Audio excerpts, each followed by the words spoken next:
Napatitig si Takero nang may pagkamangha, sa wakas ay nakita niya mismo ang maalamat na Ivor. Naupo si Takero at sinuri ang bulaklak. Ipinakita ng scan na ang hardin ng Ivor ay binabantayan ng isang maalamat na halimaw, na ikinagulat niya. Ipinaliwanag ng pinuno ng nayon na si Hofvalnir ang halimaw na tagapag-alaga ng kanilang nayon na nagligtas sa kanila mula sa demonyong namamahala sa kanilang lawa noong unang panahon. Habang binabanggit niya ang isang mito na ang mga bulaklak ng Ivor ay nagmula sa mga luha ni Hofvalnir, napaisip si Takero kung ayos lang bang kumuha ng mga napakahalagang bulaklak. Tumango ang matanda, sinasabing hindi siya mamasamain na ibigay ang mga ito sa kanya dahil si Takero ang tagapagligtas ng kanilang nayon. Matapos pasalamatan ang pinuno para sa kanyang pagsang-ayon, pumutol siya ng bulaklak gamit ang kanyang gunting. Nasasabik si Takero na gawin ang antidote at subukan ang prutas na toyo na kanyang natagpuan. Ngunit bago pa siya makapagsimula, biglang tumakbo patungo sa kanila ang isang taga-nayon na may takot. Matapos silang abisuhan ng taga-nayon tungkol sa pag-atake, nagmadaling bumalik sa nayon sina Takero at Clay kasama ang matanda. Pagdating nila, nakita nilang nasusunog at wasak na ang lahat ng gusali at hindi na maayos pa. Mabilis na sinabihan ni Takero si B na patayin ang apoy bago sinabihan si Clay na ilikas ang lahat ng mga taga-nayon. Matapos ang kanilang masusing pagsisikap, nagawa nilang ilikas ang lahat at apulahin ang lahat ng apoy. Nang mamatay na ang apoy, masayang ipinaalam ng isang taga-nayon kay Takero na walang malubhang nasaktan. Gayunpaman, labis na nalungkot si Takero sa lahat ng kanilang pagkawala, at sinabi sa kanya ng taga-nayon na nangyari ito matapos silang bisitahin ni Enash. Isiniwalat niya na matapos niyang tumangging iregalo ang nakal-alasong mga bulaklak na Ivor kay Enash, nagtaksil ang mga ngalakal at sinunog ang buong nayon.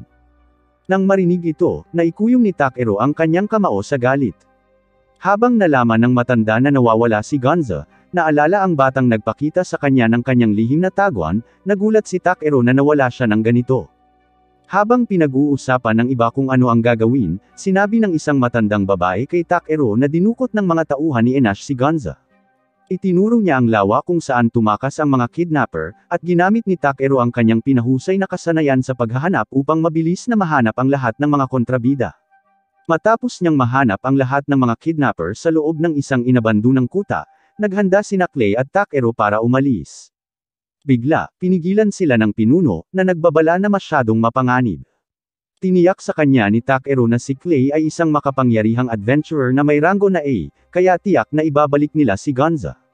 Pagkaraan ng ilang panahon, narating nilang dalawa ang inabandunang kuta. Habang naghihintay sina Takero at Clay sa mga palumpong, lumipad si B papunta sa isa sa mga bintana. Nang makitang nagkakasiyahan ang mga bandido sa loob, bumalik si B at ibinigay ang impormasyon kay Takero. Nang marinig na walang kahiyang nagdiriwang ang mga magnanakaw matapos sunugin ng isang walang magawang nayon, nagalit si Clay. Nagbagong anyo si Clay sa kanyang anyo bilang dragon, naghanda siyang poksain ang mga bandido. Mabuti na lang at pinakalma siya ni Takero sa pamamagitan ng pagturo na maaaring saktan ng mga bandido si Gonza kung pabaya silang sumugod sa loob. Napagtanto ni Clay na tama siya, ngunit patuloy pa rin siyang umuungal sa galit dahil gusto lang niyang ilabas ang kanyang puot. Pagkatapos ay iminungkahi ni B ang paggamit ng isang concealment technique, kaya sinimulang isaalang-alang ni Takero ang kanyang mga opsyon. Pagkatapos ng ilang brainstorming, nakakuha siya ng magandang ideya. Sa pasukan ng kuta, may ilang bandido na natutulog habang nagbabantay. Bigla, isang maliit na sanga ang biglang nabali sa lupa, ngunit wala silang napansin na mga nanghihimasok. Sa mas malalim na bahagi ng kuta, isang lasing na gwardya ang paika-ika bago siya pinabagsak ni Clay. Habang kinukuha niya ang ilang gamit mula sa imbakan ng mga bandido, tinanong ni Takero si Clay kung gumagana ba ng maayos ang spell ng pagtatago. Tumango si Clay at idinagdag na ang iba pang mga bandido ay nagtitipon sa itaas. Nagtaka si Clay kung bakit kumuha si Takero ng ilang gamit. Kaya, ipinaliwanag niya na naghahanap siya ng anumang ebidensya ng mga bandido na nagtatago ng lason. Pagkatapos, umalis sila upang hanapin si Gonza sa kuta. Maya-maya, nadismaya sila dahil wala si Gonza, at naisip ni Clay na oras na para pilitin ang mga bandido na iluwa ang kinaroroonan ng bata.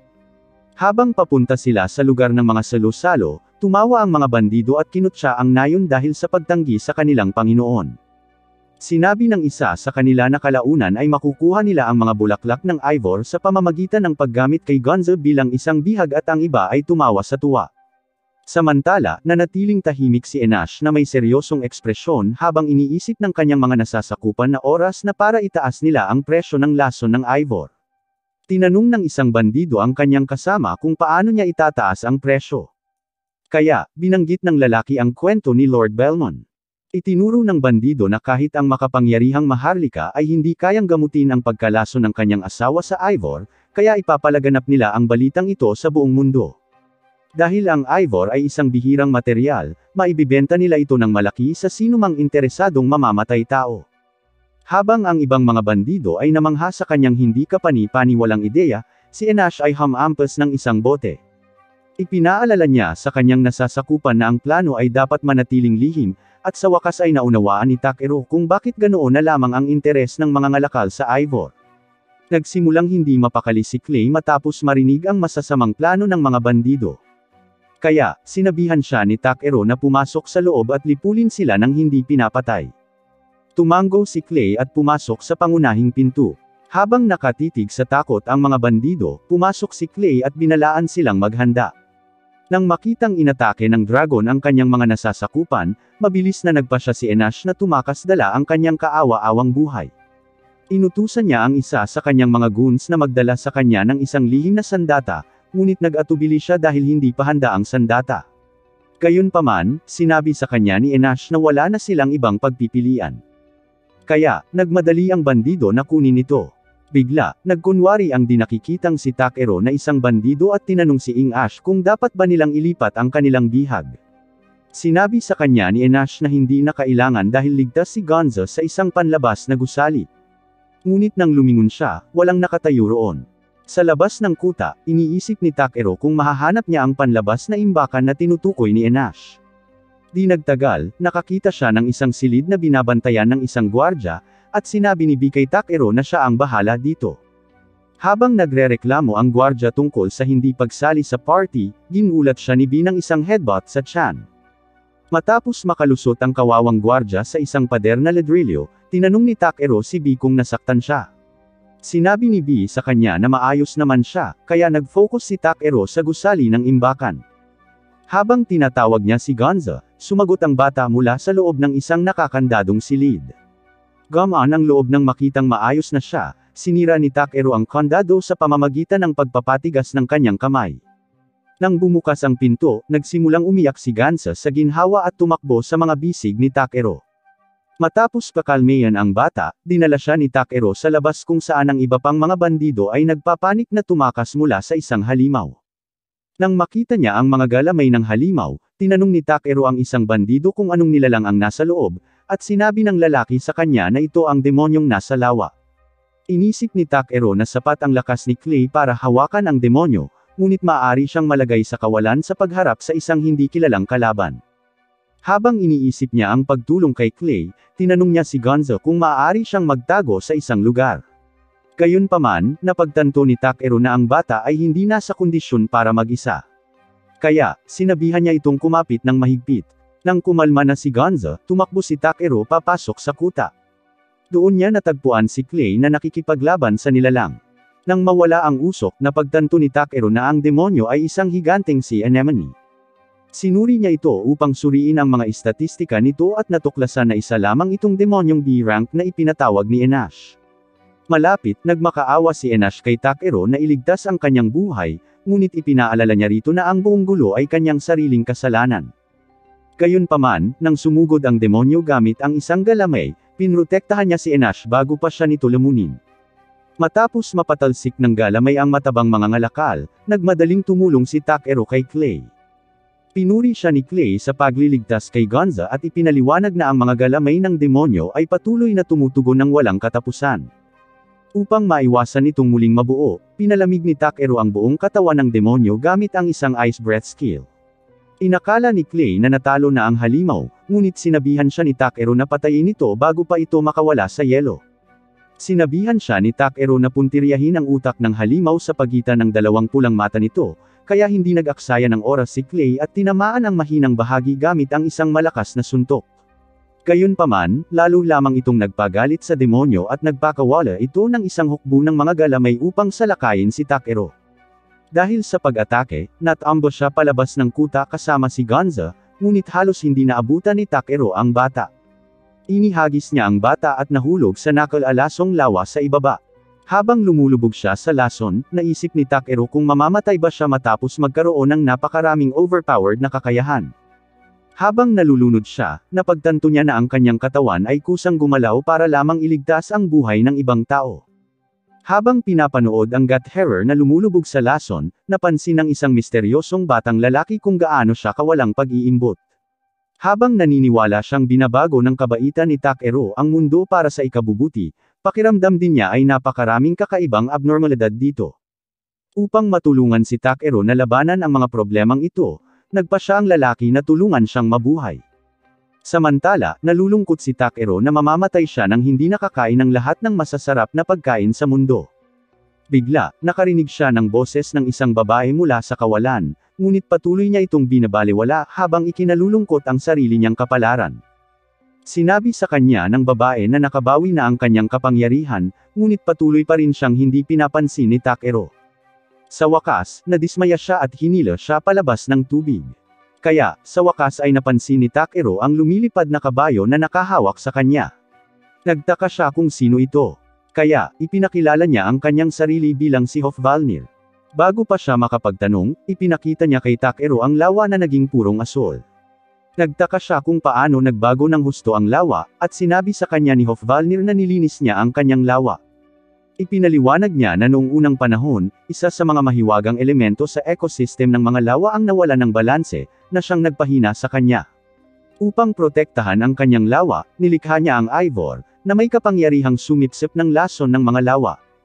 Gayunpaman, naubos nito ang lahat ng kanyang sariling kapangyarihan, kaya siya ay naging sikat na estatwa ng kabayo. Sa kasamaang palad, dumating si Enash at sinira ang lahat ng kanyang pagsisikap, ngunit nilinis ni Takeru ang lawa at naibalik ang kanyang kapangyarihan sa pamamagitan ng pagsipsip ng nakal-alasong elemento ng mahika. Mapagkumbabang tinanggap ni Takeru ang pasasalamat ni Hofvalnir bago niya ito ibinalik kina Clay at Gansa. Sinabi niya sa kanila na ang puting kabayong ito ang nagligtas ng kanyang buhay, ngunit hindi siya nakita ni Clay at Gansa. Nang mapagtanto ni Takeru na siya lamang ang nakakakita sa maalamat na halimaw, nawala ito sa isang pagsabog ng liwanag. Pagkatapos, ibinalik niya si Gonza sa nayon at umalis kasama si Clay. Sa labas, lumikha siya ng isang bilog ng mga mahiwagang bato, na ipinaliwanag na papayagan siya nitong gumamit ng isang espesyal na magic spell. Nag-alangan si Clay ngunit nagpa siya na magtiwala sa mga kakayahan ni Takeru. Matapos makapasok si Clay sa bilog, gumamit si Takeru ng isang gate spell na nag-teleport sa kanila pabalik sa mansyon ni Belmont. Pagkabalik, humingi sila ng tulong sa isang doktor mula sa Adventurers Guild upang lumikha ng isang antidote ng Ivor. Nang matapos ang antidote, ibinigay ito ni Takeru kay Militia. Nang inumin niya ang likido, agad na bumuti ang kanyang kalagayan. Hiniling ni Belmont kay Takeru na tingnan siya, kaya ininspeksyon niya ang katawan nito gamit ang kanyang kakayahan. Dahil hindi na nakikita sa scan ang pagkalason ng Ivor, tiniyak ni Takeru kay Belmont na gumaling na ang kanyang asawa. Ang magandang balitang ito ay nagpaiyak kay Tiaris at nagsimulang umiyak ang buong pamilya habang nagdiriwang sila. Matapos pagalingin ang ginang, bumalik si Takeru sa nayon kung saan abala ang lahat sa muling pagtatayo ng kanilang mga tahanan. Nalungkot ang pinuno na ang kanilang nayon ay nasangkot sa labis na pagkawasak. Kaya, tiniyak ni Takeru sa kanya na si Enash ay nasa ilalim ng pangangalaga ng Panginoon ng teritoryo kasama ang lahat ng ebidensya laban sa kanya habang sa wakas ay ligtas na ang kanyang nayon. Inisip ng matanda kung paano pasasalamatan si Takeru para sa kanyang malaking tulong. Sinabi sa kanya ni Takeru na ayaw niya ng malaking gantimpala, ngunit nagpasya siyang magpakita sa kanya ng isang bagay. Pagkaraan ng ilang sandali, nagluto siya ng patatas at nagbuhos ng kaunting soy fruit sauce dito. Habang kinagat ng pinuno ang tinimplang patatas, nagustuhan niya ang lasa. Sinabi sa kanya ni Takeru na gawa ito sa toyo. Pagkatapos ay tinanong niya kung maaari siyang bumili ng prutas ng lides ng maramihan mula sa kanilang nayon. Pumayag ang pinuno sa kanyang kahilingan. Kaya nagtanong si Takeru kung maaari niyang palawakin ang taniman ng prutas ng lides pagkatapos kumita. Inisip ng pinuno kung ano ang gagawin niya sa napakaraming prutas na walang kwenta. Kaya sinabi ni Takero sa kanya na maaari niya itong ibenta sa Belsim bilang espesyalidad ng nayon. Sa wakas ay napagana ng pinuno ang alok na pera at hindi nagtagal ay inanyayahan ni Takero ang iba pang mga taga-nayon na tikman kung gaano kasarap ang kanilang prutas na walang kwenta. Pagkatapos, nagpaalam siya sa nayon at bumalik kay Clay. Inisip ni Clay kung ano ang nararamdaman niya pagkatapos ng lahat ng mga nakaraang pangyayari, at inamin ni Takero na siya ay pagod. Sa katunayan, tiningnan ni Takero ang araw at naisip na siya ay pagod na kaya nagsisimula na siyang mag-hallucinate. Ngunit nang tumingin si Clay sa lugar kung saan nakita ni Takero ang halusinasyon, napagtanto niyang nakikita rin niya ito. Di nagtagal, lumitaw si Hofvalnir sa harap nila at ipinahayag na isa siyang tunay na nilalang. Pagkatapos, lumapag siya sa harap nila, kaya tinanong ni Takero kung bakit siya umalis sa nayon. Sinabi sa kanya ni Hofvalnir na pagod na siyang maipit sa iisang nayon at pagkatapos noon ay nag-transform ang kabayo bilang isang babae. Sinabi niya kay Takero na gusto niyang sumama sa kanya sa paglalakbay sa buong mundo, ngunit naisip ni Clay na hindi ito magandang ideya. Gayunpaman, tiwala si Hofvalnir na mag-e-enjoy siya sa paglalakbay kasama si Takero at ipinaalala rito na gusto rin naman niya ng kabayo. Tumango si Takero, ngunit naisip niyang sobra na para gumamit ng isang maalamat na halimaw tulad ng isang karaniwang mount. Tila hindi alintana ni Hofvalnir at masayang sinabi kay Takero na maaari siyang sumama kahit saan niya gusto. Nang sinimulan siyang kulitin ni Hofvalnir, napagtanto ni Takero na magiging isang maalamat na pasakit siya sa likod. Diyan nagtatapos ang episode 8. Salamat sa panunood.